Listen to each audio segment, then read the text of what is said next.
Hi, students. I'm happy to be here. I'm happy to be addressing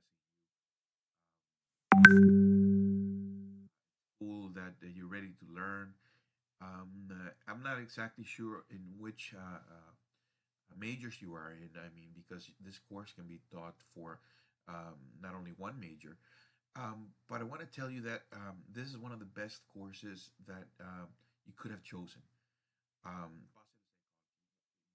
The thing about positive psychology is that it's taking the world by storm.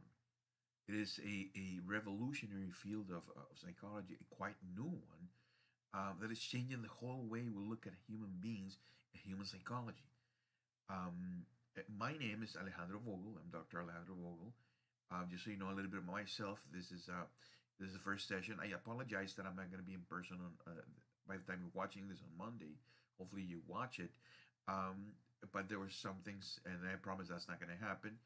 I will be on in person on Wednesday, but also sometimes we can do things online. Okay, as long as the process is well done. So just let me tell a little bit about myself.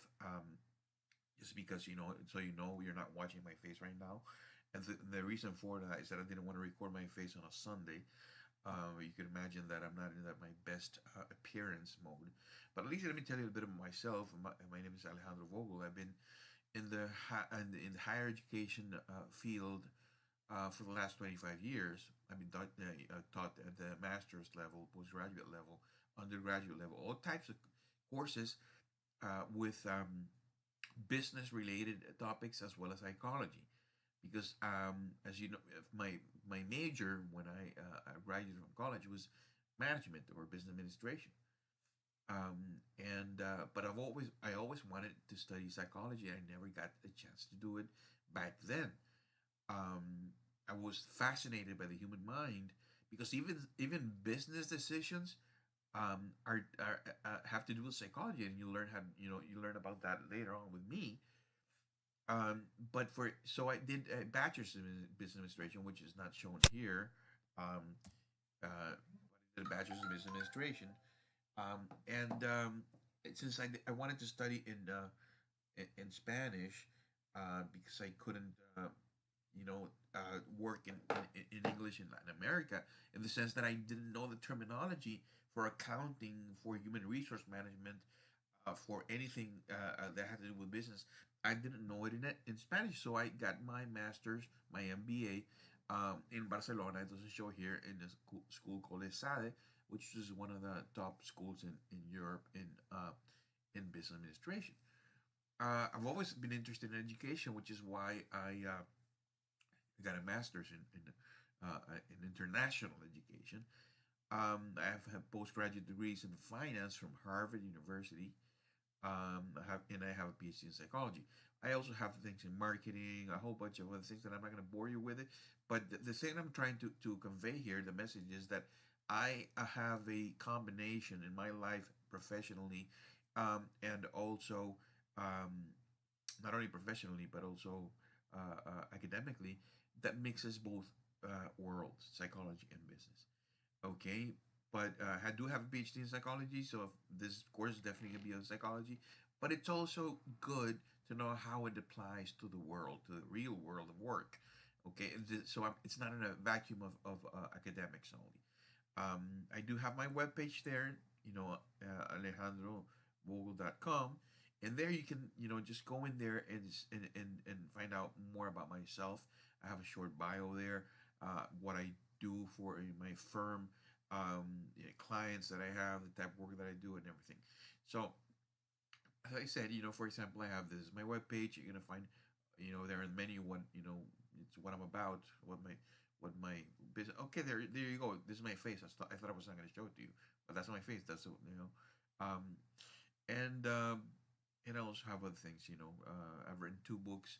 One lately called "The Reptile in the Office," which looks at the human mind and the most primitive part of the brain, how it influences human behavior inside a company.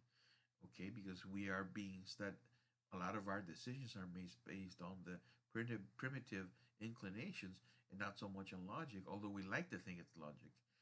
but it's not really that. So I also have a YouTube channel, The Secret of Happiness. Um, and it's I know it looks like a bold move, like calling it like that, like I can make people happy. But I do have some ideas about it.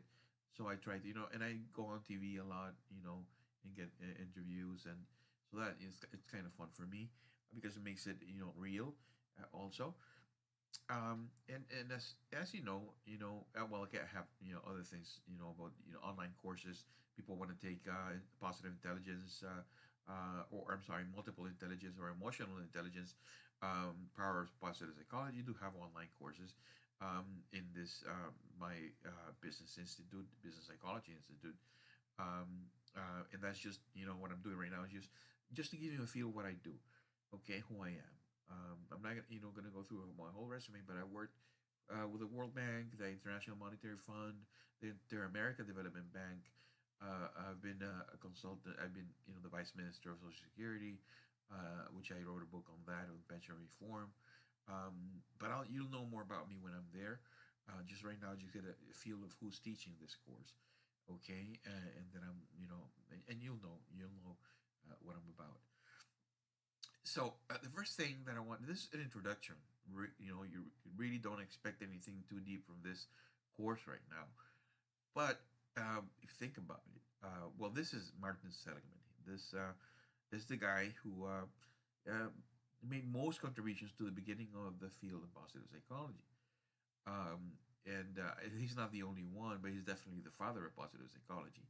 Um, and he started with this thing, but actually he didn't start with the intention of doing anything with positive psychology, because he didn't know about it. I mean, he came across it in his own research, but he started to think about positive psychology when he studied, in fact, uh, when people lost hope, when animals started to lose hope, and by the animals can lose hope. By the way, I'll tell you how that happens. But he wanted to know why there were some, um, animals and people that learned to be helpless, to be negative, to not try anymore, to have failed so many times that they stopped trying. But most importantly, what he came across is how is it that even though certain people and certain animals have negative experiences once, and many and multiple times, they still keep trying. So that's what caught his attention. Is okay. I can understand the people that stop trying, but I can't understand the people that keep trying after they've failed 100 times.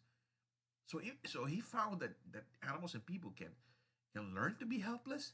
And I'll tell you, when I get to class, you'll have what is it? I'll teach you. I'll show you the experiment how it's done. But the thing is, uh, that what caught his attention was, even though there's a group of people and animals that will lose hope after having so many negative things happen, and it not succeeding even though they tried, there was a small group that even though they failed so many times, um, they still kept trying. So that was puzzle that he needed to find out.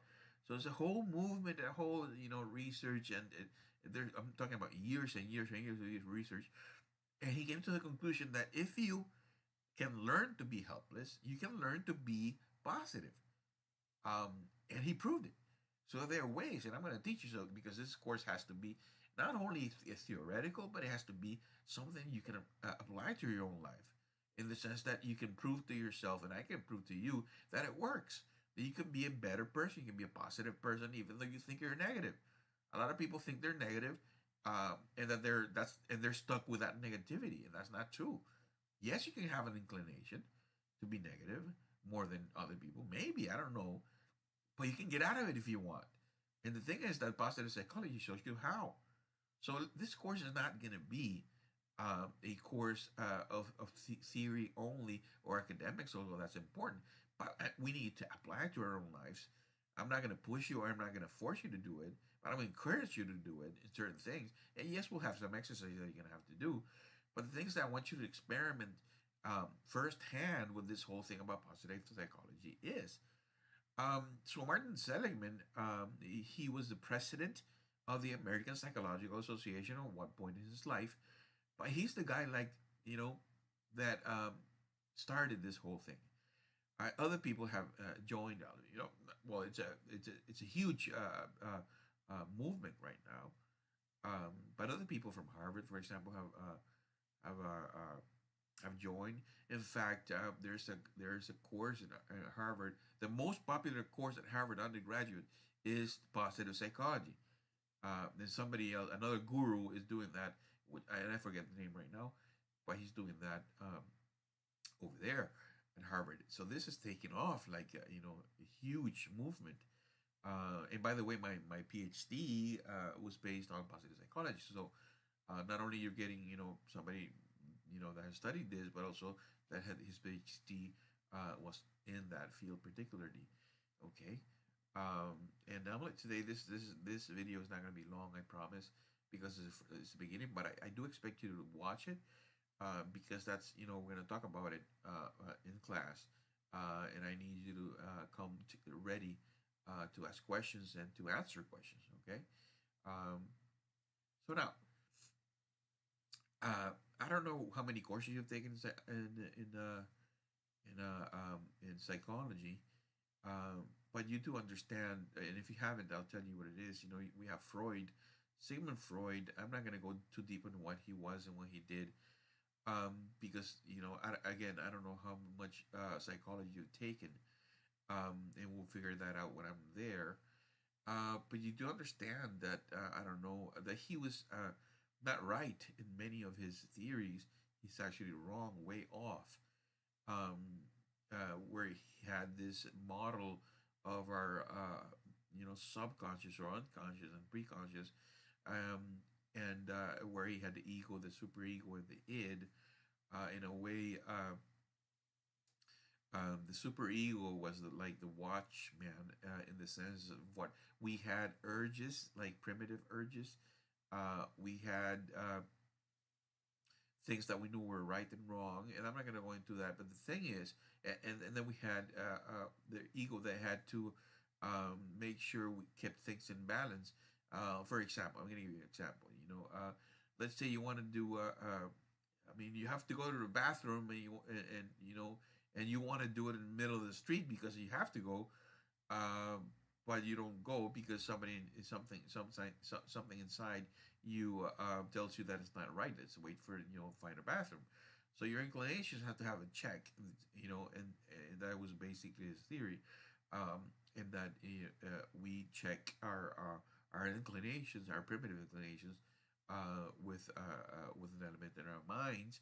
Um, there's many holes in his theory, so don't get too caught up in that. I'll talk about it, but I'm not going to spend too much time on it because it's not necessary. But his most important contribution was that there is a big part of us that is subconscious, below the conscious level. That is mostly his contribution. The rest of the stuff he really, made it up like weird stuff, and it was not really useful. People would go into therapy like you see here on the left. That's like the Freudian model, and they would talk about their problems for years and years and years, never got better. There was, you can't. Yeah, you talk about your problems, and then you get better like temporarily because you took it off your chest, and yeah, that helps you like a couple of days. But then you go back to your problems because you didn't fix whatever is causing them. Talking about it is, yeah, it's good, but not enough unless you have like a good strategy. But the thing is that I want you to remember about psychoanalysis is that the focus was that you had this huge amount of things that are dark and sexually related, and they're below the conscious level, and you can't control it, and everything you do is a result of that. So and you're bound to act a certain way because you can't. It's just so primitive and so strong that you're bound to act in a certain way because everything's hidden. Um, that is definitely not a good and positive position about human beings. psychology of human beings. So I need to tell you because this was very prevalent. In fact, it was kind of a how do you call it? Um, it was kind of trendy, to have a psychoanalyst analyst. You know, and people were like, bragging about it. Do you have do you have a psychologist? Do you have a psychiatrist? Oh yeah, I have my therapist. That it was kind of trendy, kind of dumb, but yeah, people think it was trendy that time. But anyway, the whole thing was based on negative things that you couldn't control. Okay, so that I think that's reducing the human being. Um, and then you had the other thing was which behaviorism, and again, I don't know how much you've been exposed to this, um, but basically, behaviorism said this. Okay, we have somebody acting in a certain way, and I don't know what's going on in their head. I'm not going to even try to figure out what goes in the head. So I'll only study what goes in, what input, what stimulus, and what things are triggering some output, which is a response. And I don't want to go. I don't want to go inside their heads because I don't know. In fact, the theory says, behaviorism, that we can't know. That it's ridiculous. That let's not even try it. We're wasting our time. Let's just study whatever goes out, whatever happens after an input. If I hit you in the head and you scream, well, I don't know what when behaviorism says. I don't want to know what went inside your head. All I know is that an input, which is you were somebody was aggressive and hit you, made you scream. So I have the two things that I can observe and measure: the input, being hit in the head or anywhere else in the body, and the output. Then you scream, then you got sad, and you got and you started crying. So they say, you know what? If we're gonna make this a science, let's make it, that we can do, use things that we can measure, that we can explain, and let's forget about the things that are out of our reach. And at that time, yeah, it was out of their reach, because they didn't even try to understand how we make decisions, how we think. So they said, well, if psychology has a chance in being a science, let's only measure what can be measured, and let's not make any inferences and about um, what goes inside their head. And that was a black box nobody understood and nobody tried to understand it. Now, both behaviorism and psychoanalysis, the thing that they have in common is that they wanted to, and that was okay, but all they strived for was decreasing misery, and they were happy if somebody was, suffered a little less. Um, both in psychoanalysis and behaviors, and that's what they wanted. Um, Decreasing misery. And the thing is that human beings have a right to have a lot more in their lives. It is not enough to stop, suffering. That's like a little bit mediocre. Hoping and pushing for me or you to stop suffering. But what about the rest of the stuff? What about the fact that we can get a potential, that we reach a potential that we haven't been able to do in the past? Um, I will go through this video late in, uh, in the class, just so we can understand all the elements. But the other element that they had in common, uh, behaviorism and psychoanalysis, was determinism, which is you can't do anything about it. You have your childhood memories and trauma, and then we don't know how you think. So your past determines your future. You can't do anything about it. We can only explain why you're doing something because something happened when you were a child, but it puts you in a position where if everything is determined by my past, then what's the point in trying anyway? Trying to be better, so people stop trying because everything is determined. Everything is already determined for me. So that's negative. That is a negative point of view about the whole approach, and we'll talk about it. But why? What was it that people were missing then about psychology? And it's that human beings have not only the will but they also have the right to look for certain things that is beyond um, just stopping to suffer. For example, self-realization. They didn't talk about that. That was like ridiculous. Uh, I just want you to stop suffering. But as a human being, I want to be self-realized. I want well-being. I want happiness. I want purpose. I want free will. I want strengths to look at my strengths. Psychology was not about that. It was about suffering only, and it was also as we all have a negative inclination. Okay, and when I go in there, I'm gonna talk about how these two uh, uh, uh, uh, have a different, have a negative uh, caveman and a very positive one here, and I'm gonna, tell you about that when we go to class. I'll stop here because it's an introductory class, and I will go over it. But just remember right now, the positive psychology is all about reaching that potential that you can, reaching those heights that that you want to, reaching those goals, those dreams that you want to get. Not about only stopping and suffering. Yeah, if you're anxious and you stop being anxious, that's good, but that's not enough. I hope you agree with that. We'll go over this, but it's an introductory class about positive psychology. Okay, and thank you for listening. And please, I will expect you to have gone through this explanation.